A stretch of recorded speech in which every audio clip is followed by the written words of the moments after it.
وقال تعالى والله أخرجكم من بطون أمهاتكم لا تعلمون شيئا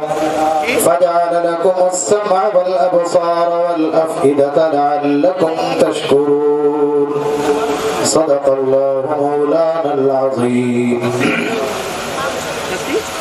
بزرگوں دوستوں عزیز ساتھیوں وقت کا خیال رکھتے ہوئے مختصراً کچھ آپ سے عرض کرنا ہے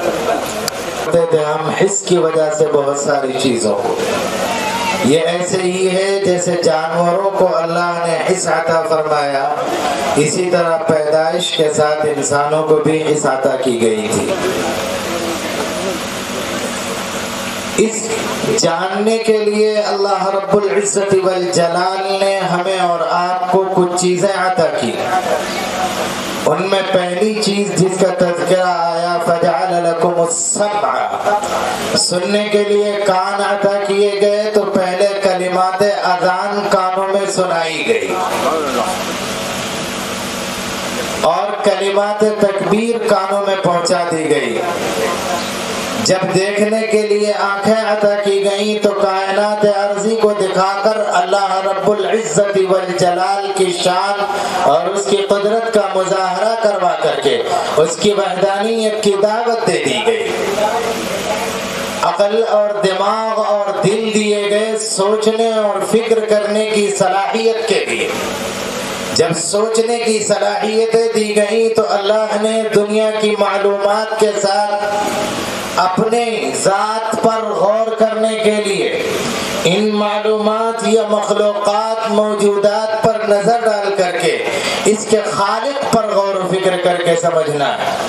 لیکن نرا آزاد زندگی گزارنے کے لیے نہیں کہا گیا بلکہ اس کے ساتھ ساتھ یہ بھی بتایا گیا وَالَّذِي بَعَثَ فِي الْأُمِّيِّينَ رَسُولًا اللہ نے امیین ان پڑھوں اور ناواقف لوگوں کے درمیان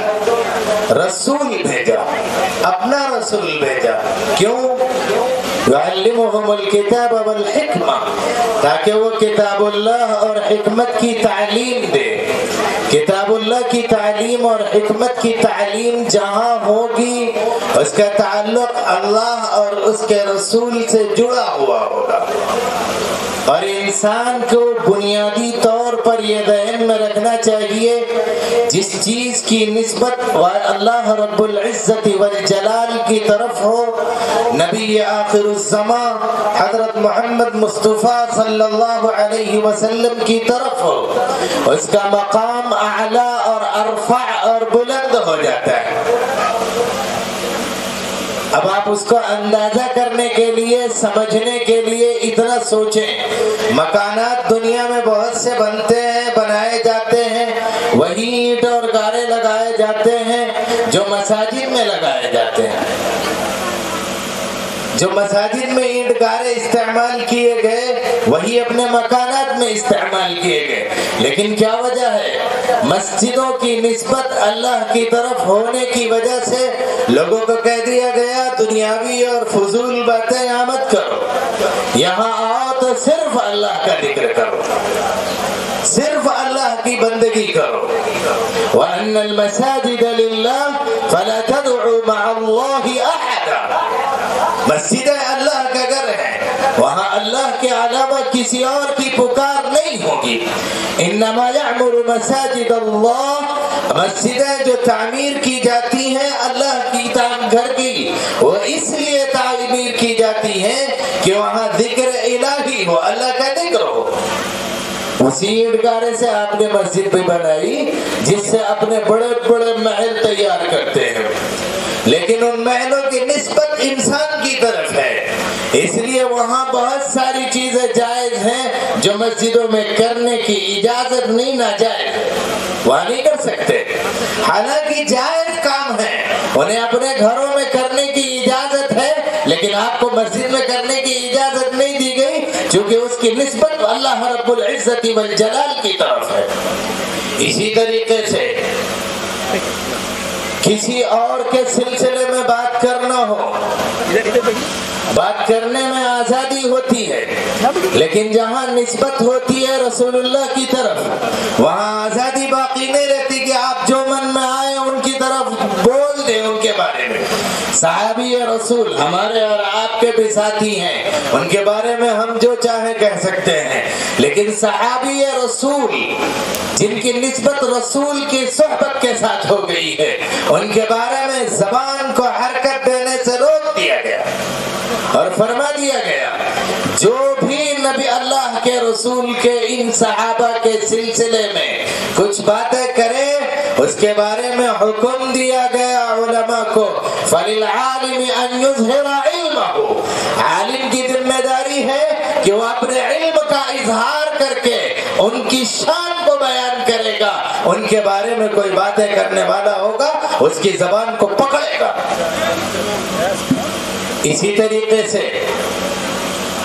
گھر میں بچوں کی نسبت، گھر والوں کی نسبت رسول کی طرف جب ہو گئی، ان کا مقام دنیا کی سارے گھر والوں سے اعلیٰ اور ارفع ہو گیا۔ یہ بات جب آپ نے ذہن میں بٹھا لی، اسی سے سمجھیے کہ دو مہمان ہوتے ہیں، ایک مہمان ہوتے ہیں ضیوف الرحمن اور حاجی ہوتے ہیں۔ حاجیوں کے لیے مختلف قسم کے احکامات بیان کیے گئے اور ان کے سلسلے میں لوگوں کو کہا گیا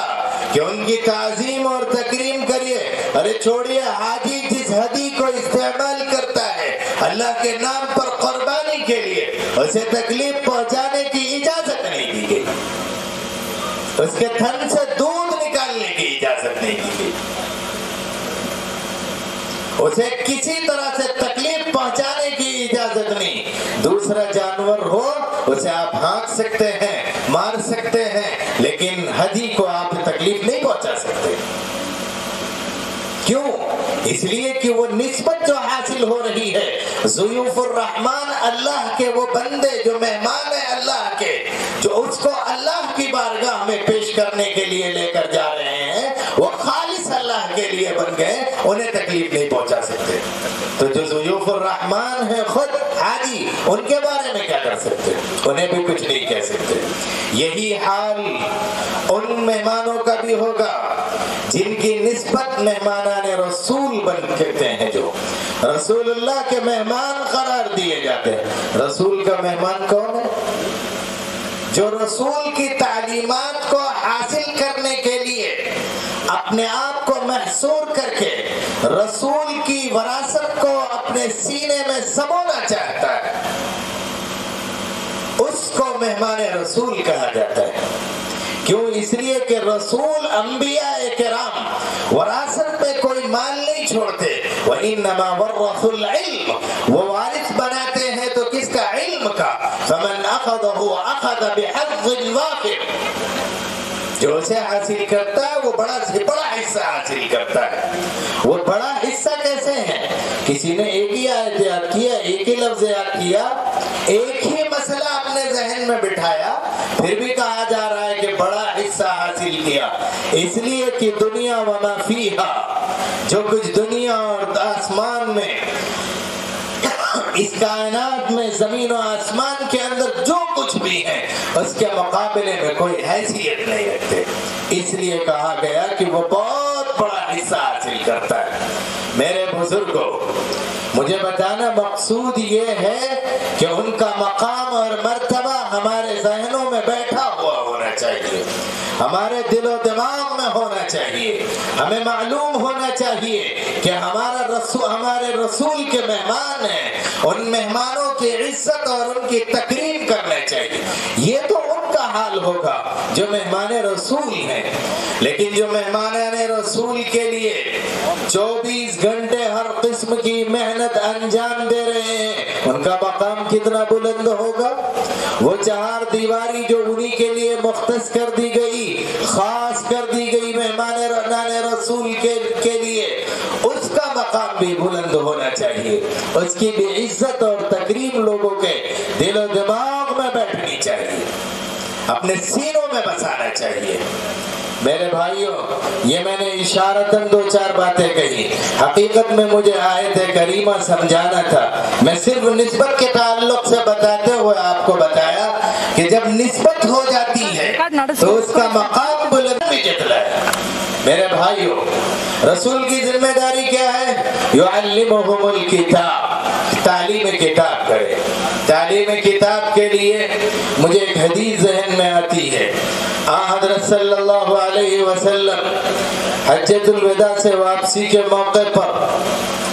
صحابہ کرام رضوان اللہ علیہم اجمعین سے ایک جگہ خطاب فرماتے ہوئے فرمایا، یوشک ان یأتینی رسول ربی فأجیب، قریب ہے کہ اللہ تبارک و تعالی میرے رب کا رسول اور قاصد میرے پاس آئے، فأجیب، میں اسے جواب دے دوں گا، یعنی اس کی بات پر ہاں کہہ دوں گا۔ اور یاد رکھنا، وَأَنَا تَارِكٌ فِيكُمُ الثَّقَلَيْنِ، اور میں تمہارے درمیان 2 چیزیں چھوڑ کے جا رہا ہوں، اولہما کتاب اللہ، پہلی چیز کتاب اللہ ہے۔ ابھی حضرت مولانا محمد الحسامی صاحب دامت برکاتہم العالیہ کا خطاب ہو رہا تھا، آپ نے بڑے دکھ درد کے ساتھ جو بات فرمائی اور اس پر غور کرنے کی ضرورت ہے امت مسلمہ کو، ہم میں سے ہر ایک کو، کہ ہمارا تعلق کتاب اللہ سے اور قرآن سے کیسا رہ گیا۔ اس طرح رہ گیا کہ کتاب اللہ پڑھنے والے لوگ بھی نہیں رہ گئے، یعنی بہت معمولی تعداد ہے، جن کو شمار کیا جائے تو شمار کر لے سکتے ہیں، جن کی تعداد اتنی معمولی ہے کہ ان کو آپ گننا چاہیں تو گن سکتے ہیں۔ امت کی تعداد اتنی ہے کہ دنیا میں پہلے نمبر پر ہے۔ یہ الگ غلط مشہور ہے کہ ہماری امت مسلمہ کی تعداد دوسرے نمبر پر ہے، مشہور غلط ہے، حقیقت جو ہے اس کے خلاف ہے۔ حقیقت یہی ہے کہ امت میں لوگوں کی تعداد امت مسلمہ کی تعداد زیادہ ہے اور کے مقابلے میں، لیکن امت مسلمہ کی تعداد گنتیوں کے اعتبار سے تو زیادہ ہے، حقیقت میں عمل کے اعتبار سے انتہائی کم ہے۔ اور اصول یہ ہے کہ کوالٹی اور کوانٹیٹی میں اعتبار کوانٹیٹی کو ہوتا ہے یا کوالٹی کو ہوتا ہے؟ کس کا ہوتا ہے؟ کوالٹی کا نا۔ جب کوالٹی کا اعتبار ہوتا ہے یعنی کیفیت کا اعتبار ہوتا ہے، کمیت کا اعتبار نہیں ہوتا، اور اللہ کے یہاں بھی کمیت کا اعتبار نہیں ہے، کیفیت کا اعتبار ہے۔ اسی لیے تو اللہ نے فرمایا لِيَبْلُوَكُمْ أَيُّكُمْ أَحْسَنُ عَمَلًا، اکثرکم عملا نہیں فرمایا، آزمائش ہوگی تاکہ تمہیں دیکھا جائے کہ تمہارے میں سے کون ہے جن کے اعمال عمدہ ہیں، اچھے اعمال والے ہیں۔ یہ نہیں فرمایا اکثرکم اعمالا، یا اکثرکم عملا نہیں فرمایا کہ کس کے عمل زیادہ ہے، یہ جملہ نہیں ہے، ایکم احسن عملا، تو کیفیت کا اعتبار ہے۔ اس کیفیت کے لیے بنیادی چیز ہے کہ کتاب اللہ سے تعلق ہو۔ اگر کتاب اللہ سے تعلق نہیں ہے تو ہماری کیفیت بہت کمزور ہے، بلکہ یہ کہہ دیجئے پہلی چیز تو یہ طے کر لیں کہ ہمیں خود روزانہ کچھ نہ کچھ کتاب اللہ سے پڑھنا ہے۔ ایک پڑھنا تو یہ کہ آپ نماز میں پڑھ لیے، وہ پڑھنا ہے، آپ دل جمعی کے ساتھ خالص ہو کر کے کتاب اللہ سے پڑھیں۔ دوسرے یہ ہے کہ میں ایک حافظ ضرور بناؤں گا، چاہے اپنی اولاد کو بنائیں یا غریب بچوں کو حافظ بنائیں گے نا انشاءاللہ۔ اللہ مجھے بھی توفیق عطا فرمائے، آپ کو بھی توفیق عطا فرمائے۔ بولنے والے کو سب سے پہلے اپنے لیے ارادہ کرنا چاہیے، تو میں نے تو اپنے لیے پہلے سے ہی ارادہ کر رکھا ہے۔ اللہ کا شکر ہے کہ ہمارے خاندان میں تقریباً کتنے حافظ ہیں، میرے خیال سے 60-65 حافظ تو ہیں، اور ہمارے والدین اور ہمارے بچوں، بیوی، بہن، بھائی سب حافظ ہیں، اللہ کا شکر ہے، کوئی باقی نہیں ہے۔ تو اس پر پر اللہ کا شکر ادا کرتا ہوں، لیکن ہر ایک سے یہ چاہتا بھی ہوں کہ وہ کوشش کرے کہ قرآن کو اپنے سینے میں، اور اگر اپنے بچوں میں منتقل نہیں کر پا رہا ہے تو ایک غریب بچے کو حافظ بنائیں گے نا انشاءاللہ۔ آپ مدرسے والوں سے رابطہ کریں گے تو وہ آپ کو بچوں کا انتظام کر کے دے دیں گے۔ اللہ توفیق عطا فرمائے اور ہماری ان باتوں کو، گزارشات کو اللہ قبول فرمائے۔